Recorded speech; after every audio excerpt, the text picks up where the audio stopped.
Breaking tonight here at 5 o'clock, Louisville Mayor Craig Greenberg at 3:30 this afternoon, once again emphasizing what he said Saturday night. There are no more missing persons reports from the UPS crash. The number of dead standing at 14. Hello, everyone. I'm Doug Proffitt. And I'm Connie Leonard. 6 of the 14 people killed in the crash have been identified officially, and we learned more names over the weekend. U of L's business school said Matt Sweets, a 2011 graduate, died on Thursday after suffering critical burns. He is survived by his girlfriend and their 2 children. Sweets is the 6th victim, again publicly identified so far, along with Lou Fedden and his 3-year-old granddaughter, Kimberly Asa. And at the top of your screen right there, the 3 pilots on board, Captain Richard Wartenberg, Lee Truitt, and Dana Diamond, also died in the crash. WHAS11's Conroy DeLuce covered the mayor's news conference this afternoon. So, Conroy, can you tell us what else we learned from the city and emergency leaders out there today?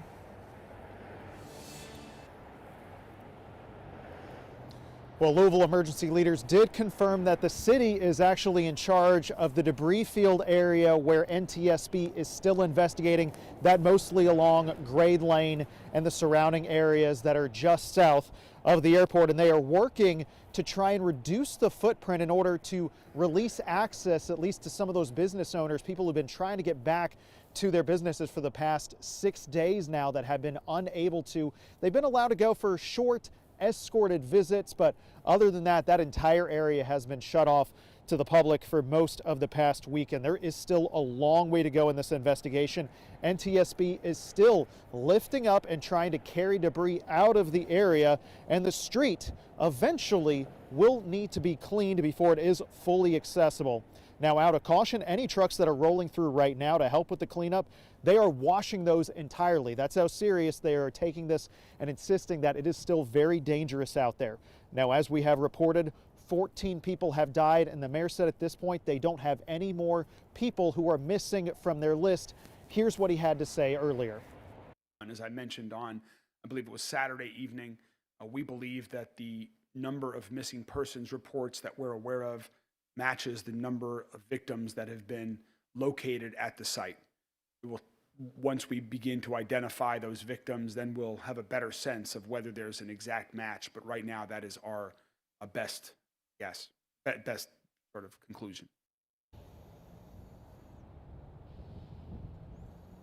Now, as the mayor made clear, that area is still considered dangerous. They do have security there 24/7 to make sure nobody from the public gets in there. There's a huge danger that you could hurt yourself. They even said over the weekend an Anchorage Middletown firefighter hurt his knee. So this is something they are taking very seriously. MSD was also at the press conference, the mayor commending them for preventing 30,000 gallons of oil from spilling and potentially contaminating groundwater.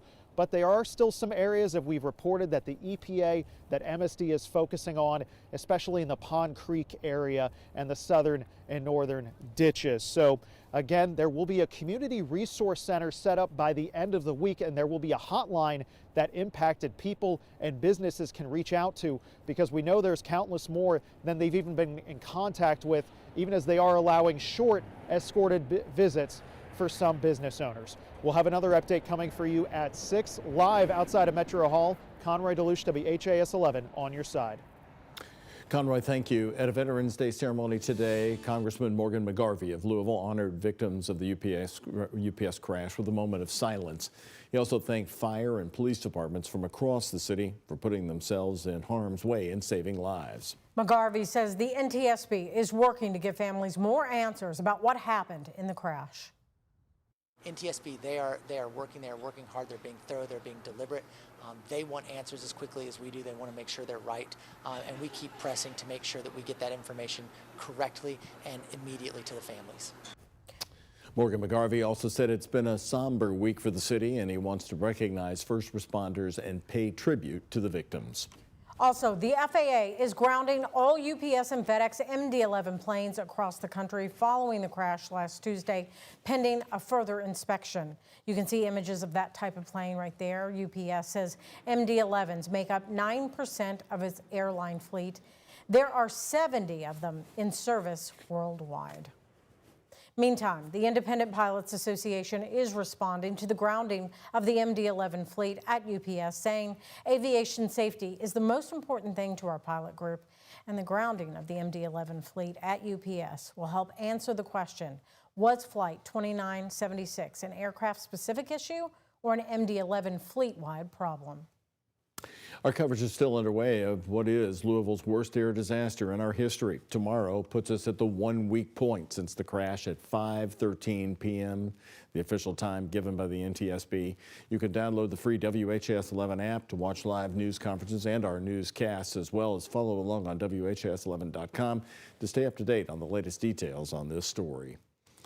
Now to what a lot of you are talking about, the snow showers that have been moving through the area. You can see them swirling behind Connie and I here at 5 o'clock. It's an interesting counterclockwise pattern coming at us, Connie. It really is, because I know we're kind of further out in the county, in the east part of it. We saw a little bit of, you know, some of those flurries coming down. It didn't amount to a whole lot, but other places, Mallory, got quite a bit.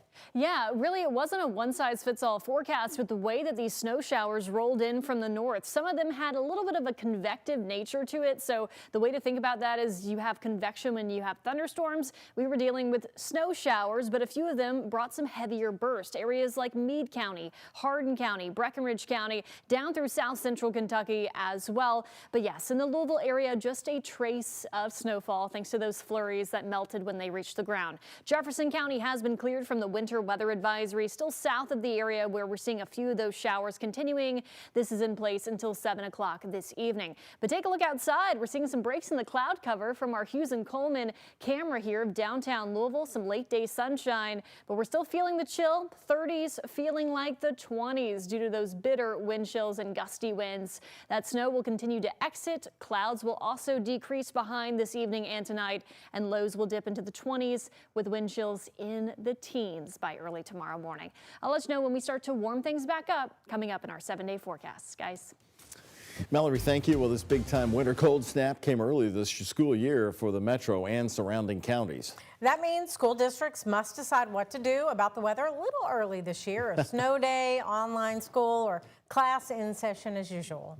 And WHAS11's Alexandra Goldberg and photojournalist Jessica Farley are in Hardin County right now. They've been talking to parents and district leaders about when to make the call to cancel class. Alexandra, it's before Thanksgiving. I don't know that we should really be talking about this right now. Yeah, Doug, Connie, this winter wonderland that we saw this morning is absolutely melting. You can see this green area around me. Just this morning, it was covered with just a thin blanket of snow, as I mentioned, now melted. But the flurries that we've seen all today have picked up here and there, definitely clearing up towards these evening and afternoon hours. But this type of weather, especially so early in the school year, means our local school districts are having to confront the question of what to do during a weather situation like this pretty early in the school year. It's a snowy school dismissal at North Park Elementary School in Radcliffe. Students shuffling to the bus, flurries whirling around the car rider line. They were super excited this morning driving to school and seeing the snow. You know, I was dropping him at school and he's like, "What is that?" I'm like, "That's the brakes, you know, we're on ice." It's called black ice. Take a look at these Meadowview Elementary students playing in the first snow of the school year. Class was in session as normal for Hardin County schools, but some surrounding counties called it off. Meade County had a non-traditional instruction day and Breckinridge County had a snow day. Whatever happens atmospherically didn't happen in Hardin County, Kentucky. That happened in other places. Public Relations Director for Hardin County Schools, John Wright, explains what goes into the decision to keep kids in the classroom during inclement weather. The winter weather advisory didn't come out until 9 o'clock. We knew road temperatures were good, and so we made the decisions to truck ahead, and we've had no incidents. Our bus drivers did great this morning, as they always do. Saying the district tries to avoid NTI days when they can. We have them, we use them, but it is begrudgingly. I will say that because we know that a day of school is much more valuable. A day where they come in, they get that education, and a lot of students depend on those meals that they're going to receive from our child nutrition teams. Some parents we talked to say while your roads may be clear, other families might see a different commute. Mine is kind of like a windy road where it kind of has some like hills and turns and whatnot, and I was sliding everywhere. This is the White Mills neighborhood, a more rural area of Hardin County. This bridge slicked over. I think this morning I was a little frustrated that they were in, just because the roads were a little rough this morning. While different districts in our southern counties made different decisions about school on Monday, parents agree it's pretty early in the school year to see this kind of snowfall. Now, I just wanted to reiterate that this is a very different scene than what we saw earlier this morning. You can see just over here, there's a couple of patches of leftover snow that are sitting on this grass, but it's been mostly melted for the majority of this area that I'm in right now, and all the kids are picked up for the day. So tomorrow is a fresh day of school for these students. We're live in Hardin County. Alexandra Goldberg, WHAS11 on your side. Doug, Connie, back to you. All right, thank you, Alexandra. And don't forget, the best way to stay updated as winter weather moves in is to download our WHS11 app. It is free to download right now wherever you get your apps. Now to the very latest on the government shutdown, which could soon be ending after more than 40 days long. Overnight, the Senate took a key step forward, reopening the government as lawmakers push to the end of the longest shutdown in U.S. history. 8 Democratic moderates broke with party leaders to join Republicans in a 60-40 vote to advance a federal funding measure in exchange for a future vote on extended Enhanced Affordable Care Act subsidies. However, Republicans have not guaranteed to extend those health care subsidies that are at the heart of the fight, frustrating party progressives. That is a totally meaningless gesture. You can get 100 votes here in the Senate. Won't mean anything because the House is not going to take it up. We need to get the government open because we have millions of Americans who are suffering. So what Democrats do get out of the deal to end the shutdown includes jobs restored for thousands of federal workers fired during the shutdown, protections against mass federal layoffs through the end of the fiscal year, back pay for furloughed workers, and funds SNAP benefits right through the 2026 fiscal year. And here at home, Joan is a local organization that empowers women. Well, they hosted a food drive and donated that food to Neighborhood House, a Louisville community organization. They also have an emergency food pantry. Leaders say families are more stressed out than ever about putting food on their tables, especially as utility bills start to rise with the cold weather and the holidays right around the corner. The holidays are coming. Everybody wants to do something nice for their kids for the holidays. There's just so much going on right now. And again, the SNAP benefits are probably going to come at some point, but the uncertainty has been really unsettling for people. So we're just really happy to be able to do a little bit more.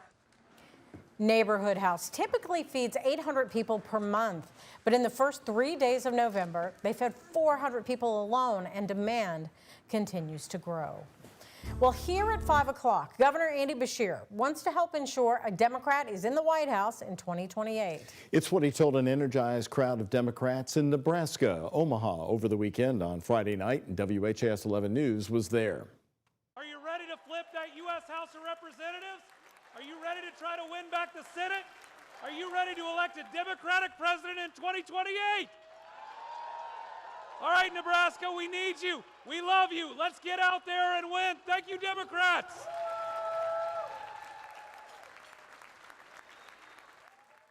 This comes as many people are speculating whether Beshear himself will be running for president in 2028. Isaiah Kim Martinez and our senior photojournalist Alyssa Newton were there in Omaha covering the speech and also talked to the governor one-on-one in Nebraska. Isaiah, today you got reaction to his latest message. Well, right, Doug, Connie, Beshear continues to focus on the way he's won in Republican-dominated Kentucky and how he believes he can lead other Democrats to victory across America with that very same strategy. But Louisville Republican strategist Jake Cox says there are flaws to that thinking. He's done nothing to actually improve the standing of the Democrat Party here in the state of Kentucky, so I don't understand how he's going to do it nationwide. He talks about winning these tough seats and, going out there and winning over voters where they're at. But in reality, again, there's zero evidence for it. Meanwhile, Kentucky Democratic Party Chair Coleman Elridge had this to say about Beshear, who he introduced on stage in Nebraska. He is a leader that this country needs and needs to hear from, because what he has shown in Kentucky is that he can bring people together and he can deliver results. Now, as to when Governor Beshear might consider a 2028 presidential run, he says it's a conversation he'll have to have with his family, but he makes it clear to me that would only come after his time leading the Democratic Governors Association is over. That's the end of 2026. Doug Connie. Isaiah, thank you. You can watch the entire speeches of Beshear and Biden in Omaha streaming on WHAS 11 Plus, our exclusive one-on-one interview with the governors on our YouTube page. And then join me later tonight on WHAS 11 Plus, along with Isaiah and our political analysts right here in the studio. We'll be talking about this visit and that upcoming U.S. Senate race for Kentucky. You can watch that tonight at 9 on WHAS 11 Plus.